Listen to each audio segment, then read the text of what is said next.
Sudah beberapa hari terakhir ini, politisi Partai Gerindra Fadlizon menghilang dari dunia maya, terakhir pada 13 November lalu.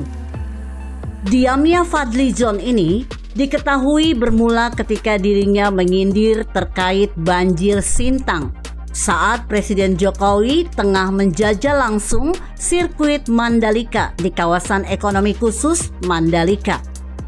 Sindiran itu berujung teguran dari Ketua Umum Partai Gerindra Prabowo Subianto. Mengutip yang dilansir fajar.co.id, semenjak itu Fadlizon yang biasa aktif menyuarakan kritik baik langsung maupun lewat media sosial terdiam. Entah lagi kangen atau ngeledek, tiba-tiba saja politisi Partai Gelora Fahri Hamzah memberikan tanggapan atas hilangnya Fadlizon. "My brother Fadlizon, sudah nampak belum?" tulis Fahri Hamzah di akun Twitternya pada Rabu 24 November 2021.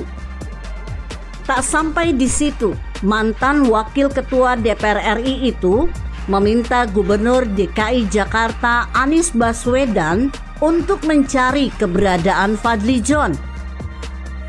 "Pak Gubernur Anies Baswedan, tolong cari sohib ente, Fadlizon," ungkapnya sambil menyertakan emotikon tertawa. Sebelumnya Fahri Hamzah sempat membela Fadlizon. Mantan anggota DPR dari PKS tersebut menilai Fadlizon yang kini menjadi anggota DPR merupakan wakil rakyat dan harus menjadi petugas rakyat, bukan lagi menjadi petugas partai. Seperti di posting bisnis.com, Fahri Hamzah menegaskan, Indonesia adalah negara demokrasi, bukan negara otoriter. Karena itu dia mengatakan bahwa wakil rakyat harus pro kepada rakyat, bukan kepada partai politik atau pemerintah. Ini sesuai dengan konsel #Daulat Rakyat versus Daulat Partai atau Daulat Tuanku. Ini negara demokrasi, bukan negara otoriter, ujarnya. Cuitan Fadlizon bukan hanya soal banjir di wilayah Sintang yang belum dikunjungi Presiden Jokowi. Namun keesokan harinya, Fadlizon kembali mengunggah cuitannya menyinggung gundulnya hutan di Papua yang terekam oleh satelit NASA. "Deforestasi itu nyata," tulis Fadlizon. Gara-gara dua cuitan itu berbuah teguran kepada Fadlizon. Teguran tersebut disampaikan secara lisan melalui Sekretaris Jenderal Partai Gerindra Ahmad Muzani, yang kemudian dibenarkan oleh juru bicara Partai Gerindra Habibur Rahman. Habibur Rahman menjelaskan Fadlizon bisa menerima teguran itu. Apalagi mekanisme teguran merupakan hal yang biasa dilakukan di internal Partai Gerindra bila ada kader yang menyampaikan pernyataan yang dianggap menyimpang. Namun teguran Prabowo Subianto kepada Fadlizon itu justru mengundang asumsi lain. Mengutip dilansir Detik News, founder The Sirius Network Hasan Nasbi membeberkan dua kemungkinan besar Fadlizon ditegur Prabowo. Dugaan pertama, Hasan Nasbi menyoroti cuitan terakhir Fadlizon di Twitter. Cuitan yang merupakan retweet sebuah berita itu berbunyi, "Deforestasi itu nyata.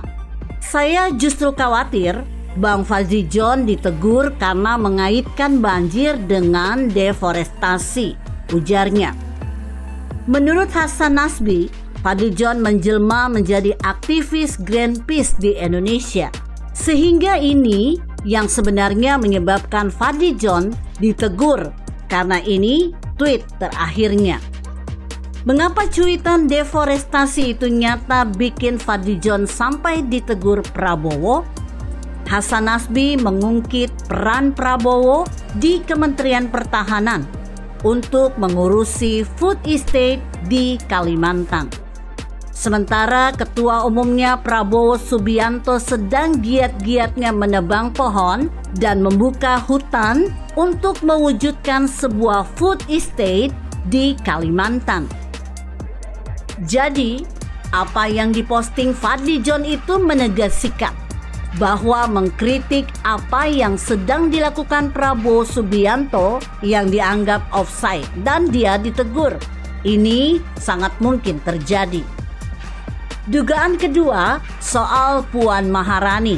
Menurut Hasan Nasbi, ada kaitannya dengan Pilpres 2024 dan PDIP. Fadlizon menyindir elit PDIP Puan Maharani yang hujan-hujanan menanam padi. Ledekan Fadlizon itu bolehlah, tapi tidak lazim. Sebab bisa jadi justru akan mengganggu hubungan baik PDIP dan Gerindra dan mengganggu komunikasi yang dibangun Gerindra dan PDIP dalam rangka Pilpres 2024. Hasan Nasbi menyebut PDIP dan Gerindra santer diisukan tengah menjalin komunikasi intensif untuk mengkonsolidasikan kekuatan jelang Pilpres 2024. Ada yang menduga Prabowo Puan akan dipasangkan. Ada juga yang menduga lain. Biasanya Prabowo Subianto membiarkan Fadlizon bermanuver sendiri dengan terus mengkritik Presiden Jokowi atau pemerintahannya. Bahkan yang sangat tidak masuk akal, dia malah minta Densus 88 dibubarkan. Padahal saat ini kerja Densus 88 sudah cukup baik yang dibuktikan dengan tertangkapnya para teroris. Tidak heran, sang ketua umumnya Prabowo Subianto dicurigai sedang bermain dua kaki. Artinya, dengan membiarkan Fadlizon terus berkoar membela kelompok Islam radikal, maka kemungkinan besar Prabowo tidak kehilangan suara dari mereka. Namun, Prabowo adalah sosok realistis yang akan menghitung ulang kekuatannya. Kalau sampai 2023 nanti elektabilitas tidak meningkat, akan ada kalkulasi politik ulang dari Prabowo. Dan bisa jadi mantan Danjen Kopassus itu malah mendorong kader lainnya dari partainya untuk maju pada Pilpres 2024.